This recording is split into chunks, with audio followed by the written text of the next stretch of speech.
Congress. In July, the National Police Chiefs Council published a report on violence against women and girls. In doing so, they finally described that this is a national emergency. Now, I know we're all familiar with the figures. One woman is killed by a man every 3 days in the UK.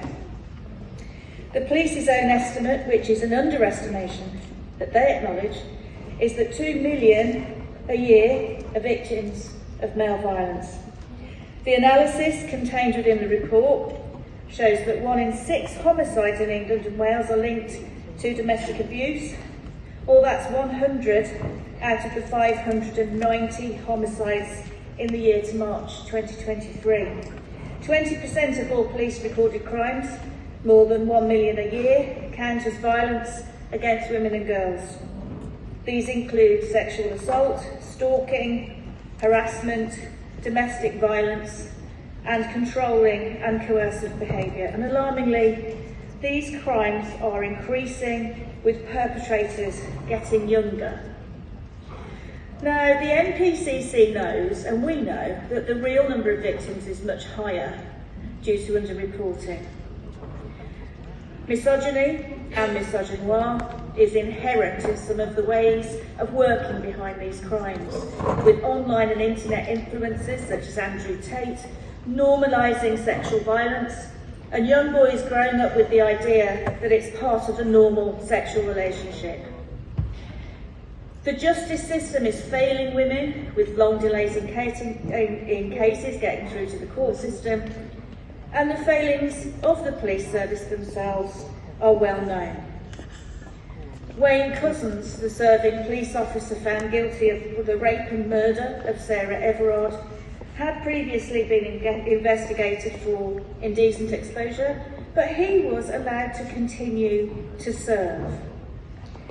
It is encouraging, though, to see that the police are now saying that violence against women and girls should be treated as seriously, get this, as seriously as terrorism, and they're trying to work to improve their approach. Keir Starmer has also promised to halve violence against women and girls within a decade. That's great, but this is a national emergency now, comrades.